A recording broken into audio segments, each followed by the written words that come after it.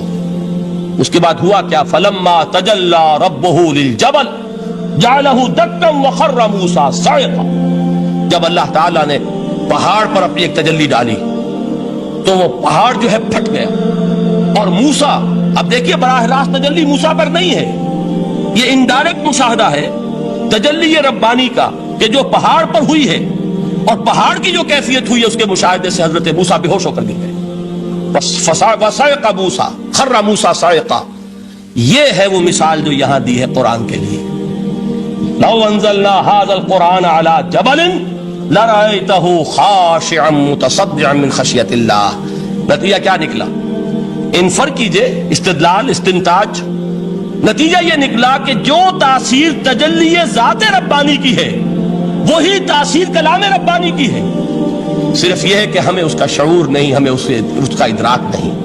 یہ بالکل ذات کی تجلی کی جو تاثیر تھی وہی قرآن خود بیان کر رہا ہے کہ اس کلام ربانی کی۔ اس کو بھی علامہ اقبال نے خوب کہا ہے، فاش گویم آنچ در دل مزمرست، صاف کہہ دیتا ہوں جو کچھ میرے دل میں ہے، این کتابیں نیست چیزیں دیگرست، اسے کتاب نہ سمجھ بیٹھنا قرآن کو، یہ کتاب نہیں ہے، کچھ اور ہے۔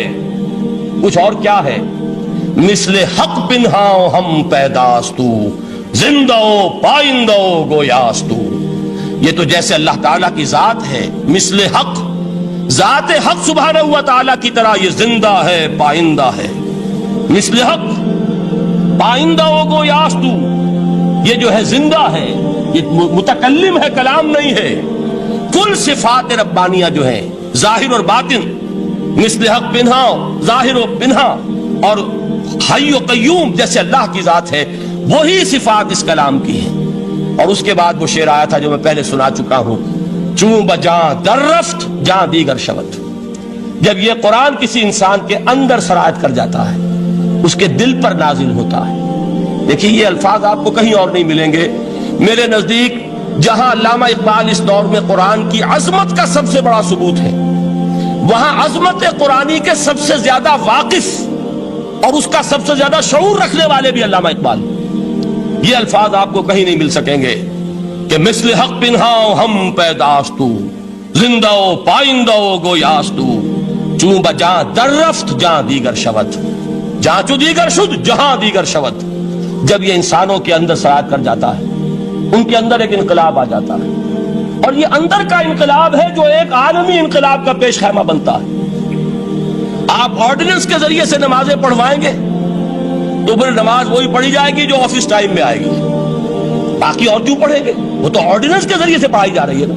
اس کا حشر تو وہ ہوگا جو ہمارے ہاں دیکھا جا چکا ہے۔ اور اس وقت بھی، اس زمانے میں نے یہ سنا ایک جگہ کہ کلاس 4 امپلائیز جو ہیں، وہ شروع میں جب آرڈیننس نافذ ہوا تھا ہمارے ہاں تو دفتروں میں بڑا اہتمام ہوا، آفیسرز نے خاص طور پر بڑے اہتمام سے ظہر کی نماز پڑھنی شروع کی۔ لیکن مجھے بتایا گیا کہ کلاس 4 امپلائیز جو ہیں ہمارے، یہ ڈرائیورز ہیں، پینز ہیں، یہ کھڑے ہنستے رہتے ہیں، شریک نہیں ہوتے۔ میں نے ان سے کہا وہ اس لیے کہ انہیں معلوم ہے کہ آپ بھی تو یہی پڑھ رہے ہیں صرف نماز، باقی آپ کے ڈرائیور سے اور آپ کے خانسامہ سے یہ بات چھپی ہوئی نہیں ہے کہ عصر آپ نے بھی نہیں پڑھنی، یہ صرف زور ہے جو آپ پڑھ رہے ہیں۔ تو یہ اصل میں اندر کا انقلاب جب تک نہ آئے، باہر کا ٹھوسا ہوا انقلاب، وہ تو جب پریشر ہٹ جائے گا تبدیلی ختم ہو جائے گا۔ چوں بجاں در رفت جاں دیگر شود، اندر انقلاب آئے، جب اندر تبدیلی ہو جائے گی اب انسان کا پورا وجود بدلے گا، پھر اس کے اندر سے تبدیلی جو ہے وہ ابھرے گی، اسے کسی خارجی دباؤ کی ضرورت نہیں ہوگی۔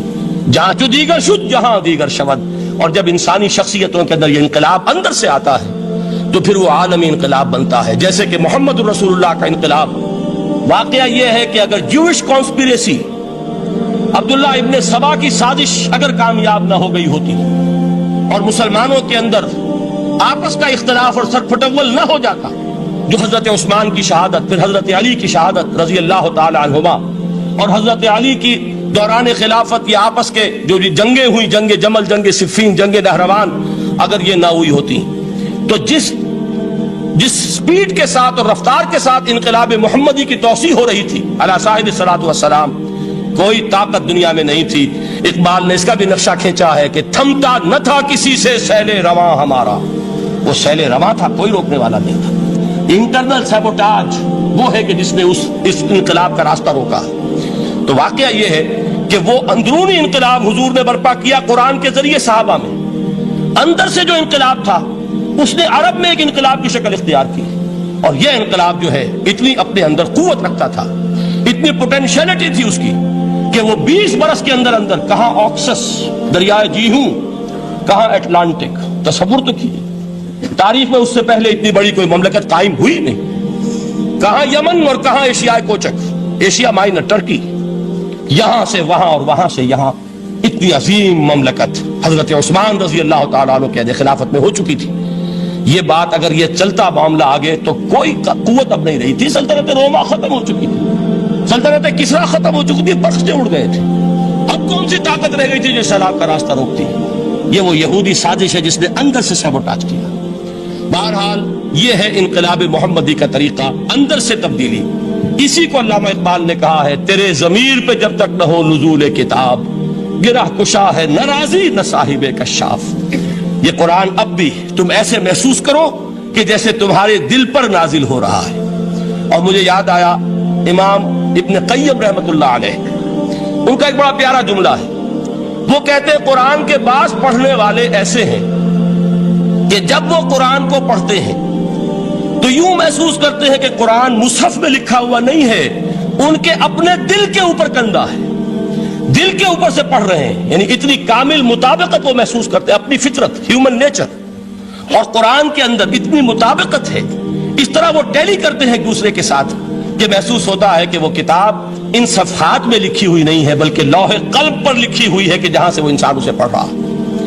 تو پہلی بات تو قرآن مجید کی اس آیت کے حوالے سے اس پہلو سے ہمارے سامنے آئی کہ جو تاثیر ہے ذات ربانی کی تجلی کی, وہی تاثیر ہے اس قرآن مجید کی, بشرطے کہ ہمارے دل جو ہیں وہ کچھ اپنے اندر اس استعداد اور صلاحیت کو پیدا کر لیں. دوسرا مقام ہے سورہ یونس کا.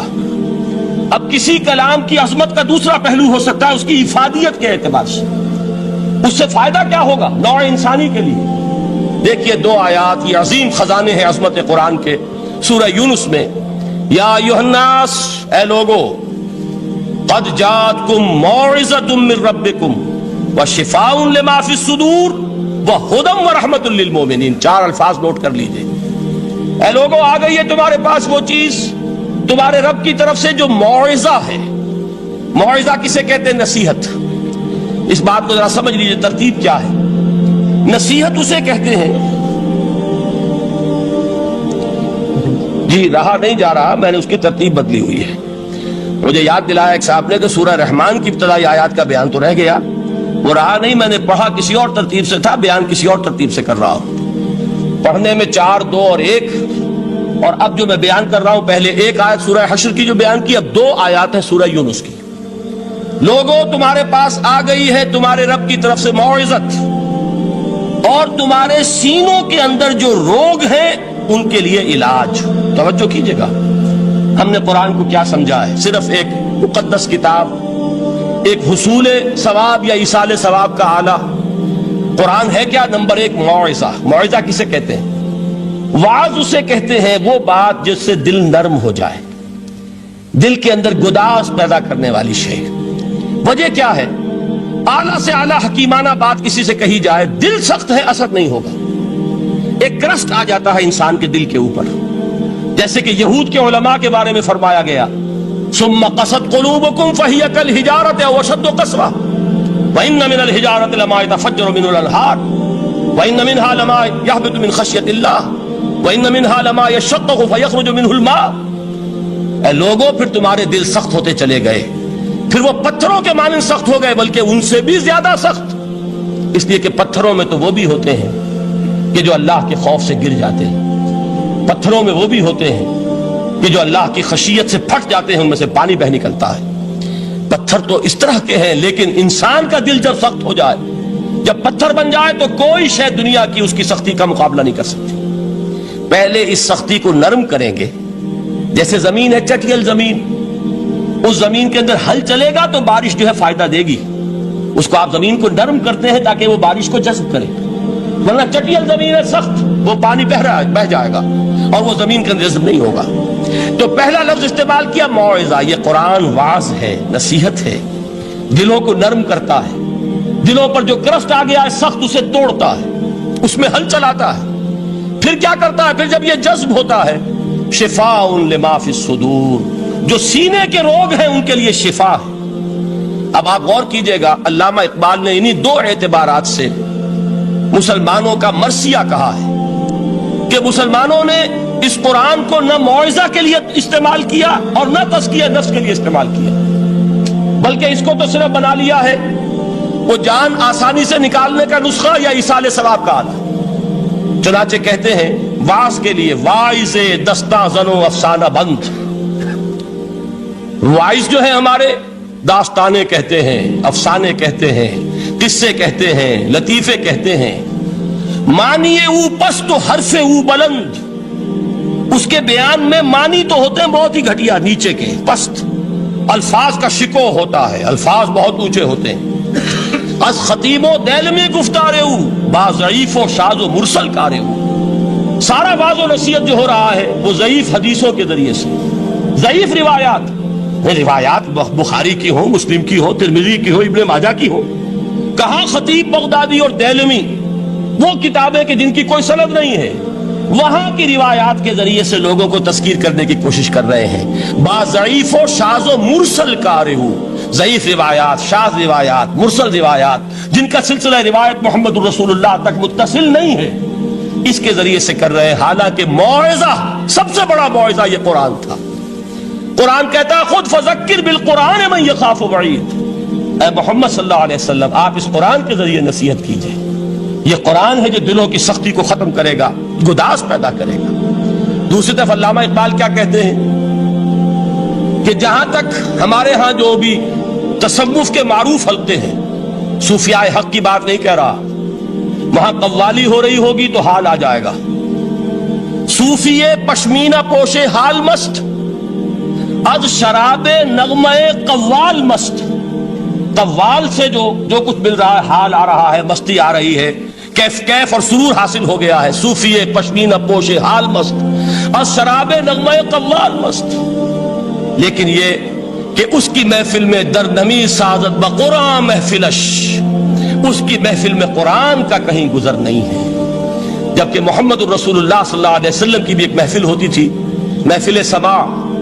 وہ محفل سماع کیا تھی؟ حضور صحابہ سے فرمائش کر کر کے قرآن سنتے تھے. حضرت عبداللہ ابن مسعود رضی اللہ تعالیٰ عنہ کی روایت موجود ہے کہ مجھے ایک مرتبہ حکم دیا حضور نے کہ قرآن سناؤ. میں نے عرض کیا حضور آپ کو سناؤں؟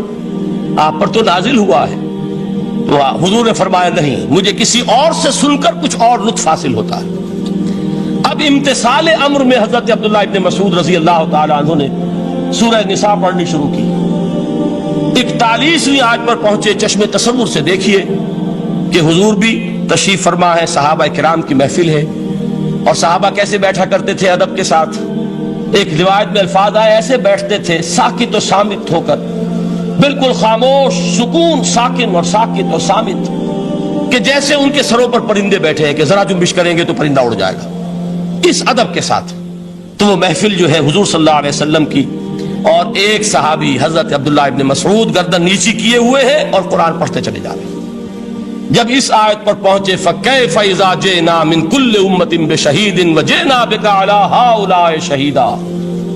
کیا ہوگا اس دن جس دن کہ ہم ہر امت پر ایک گواہ کھڑا کریں گے، اور اے نبی آپ کو گواہ بنا کر لائیں گے ان کے خلاف. آپ کو یہ ٹیسٹیفائی کرنا ہوگا کہ اللہ تیرا جو کلام میرے پاس آیا تھا میں نے پہنچا دیا تھا، اب ان کی ذمہ داری ہے. They are accountable, they are responsible. اس پر حضور نے فوراً فرمایا حسبک حسبک، بس کرو بس کرو. اور حضرت عبداللہ ابن مسعود فرماتے کہ میں نے جب نگاہ اٹھا کر دیکھا حضور کے آنکھوں سے آنسو روا تھے. یہ ہے سماع، یہ محفل سماع ہے. کاش کہ اللہ تعالی ہمیں اس کی توفیق عطا فرمائے. یہ ہے مسنون محفل سماع. اس قرآن کے اندر وہ گداز ہے. آیا کہ نہیں 7ویں پارے کی بالکل آغاز میں وَإِذَا سَمِعُوا مَا أُنزِلَ إِلَى الرَّسُولِ تَرَىٰ أَعْيُنَهُمْ تَفِيضُ مِنَ الدَّمْعِ مِمَّا عَرَفُوا مِنَ الْحَقِّ يَقُولُونَ رَبَّنَا آمَنَّا فَاكْتُبْنَا مَعَ الشَّاهِدِينَ. تو یہ ہے دوسری چیز کہ در حقیقت تزکیہ نفس کا ذریعہ یہ قرآن ہے. سینوں میں جو روگ ہیں، حب دنیا، حب مال، حب شہرت، حب اقتدار، جس کو کہ ایڈلر کہتا ہے دی ارج ٹو ڈومینیٹ، میرا غلبہ ہو، میرا تسلط ہو، میں نمایاں ہو جاؤں، میری حکومت بن جائے، اختیار میرے ہاتھ میں آ جائے، دی ارج ٹو ڈومینیٹ. یہ ساری ارجز ہیں ہماری در حقیقت جس سے فساد رونما ہے. یہ حب مال ہے جس کی وجہ سے ہمارے اندر تنافس ہے. الہاکم التکاثر حتی زرتم المقابر. یہ کثرت اور بہتات کی طلب تمہیں غافل کیے رکھتی ہے یہاں تک کہ قبروں تک جا پہنچتے ہو. آنکھ انسان کی کھل نہیں پاتی. جس کے پاس 10 نسلوں کے لیے کھانے کو موجود ہے اس کی بھی حرص جو ہے اور مزید کا لالچ جو ہے وہ ختم نہیں ہوتا. یہ چیزیں ہیں اصل روگ. ان دلوں کے روگوں کا اور سینوں کے اندر کے ان امراض کا علاج قرآن. یا ایھا الناس قد جاءتکم موعظۃ من ربکم وشفاء لما فی الصدور. اب جب یہ دو چیزیں ہو جائیں گی, اب تیسرا لفظ ہے ہدن. ہدایت بیکار ہے جب تک دل میں گداز نہ ہو. ہدایت بیکار ہے جب تک کہ نیت درست نہ ہو. کوئی شخص بڑا عالم ہے لیکن اپنے علم کو اس نے ذریعہ بنایا ہے دنیا کمانے کا, تو در حقیقت یہ قرآن اس کے حق میں ہدایت نہیں ہے, اس کے حق میں عذاب خدا بندی کا ذریعہ بن رہا. حضور نے خود فرمایا القرآن حجت لک او علیک. یہ قرآن یا تمہارے حق میں حجت ہے یا تمہارے خلاف حجت بنے گا قرآن کے قیامت کے دن. اس لیے کہ ایک شخص اس کو دنیا کمانے کا ذریعہ بنا رہا ہے, ایک شخص اس کو شہرت کے حصول کا ذریعہ بنا رہا ہے, ایک شخص علم کو ذریعہ بنا رہا ہے دنیا میں نمایاں ہونے کا, اپنی تعریف کا. حضور نے فرمایا کہ قیامت کے دن سب سے پہلے 3 افراد کا معاملہ پیش ہوگا عدالت خدا بندی میں. ایک وہ جو بڑا عالم سمجھا جاتا تھا, اس سے بڑا علم پھیلا. دوسرا وہ جو بہت صاحب ثروت تھا, اس نے بہت خیرات کے کاموں میں پیسہ لگایا. تیسرا وہ جو دنیا میں شہید سمجھا جاتا تھا کہ اللہ کی راہ میں جنگ کرتے ہوئے جان دیا. اللہ ان تینوں سے جو اس کو نعمتیں دی تھی ان کا ذکر کر کے پوچھے گا کہ میں نے تمہیں یہ دیا, تمہیں یہ دیا, تمہیں یہ دیا, تم کیا کر کے لائے؟ وہ شہید کہے گا کہ اللہ میں نے تیری راہ میں جنگ کی اور اپنی جان دے دی تاکہ تو راضی ہو جائے. اللہ فرمائے گا کذبتا, تو نے جھوٹ بولا. انک قد قاتلت لان یقال جریء, تو نے تو یہ جنگ اس لیے کی تھی کہ کہا جائے کہ بڑا جری ہے, بڑا بہادر ہے.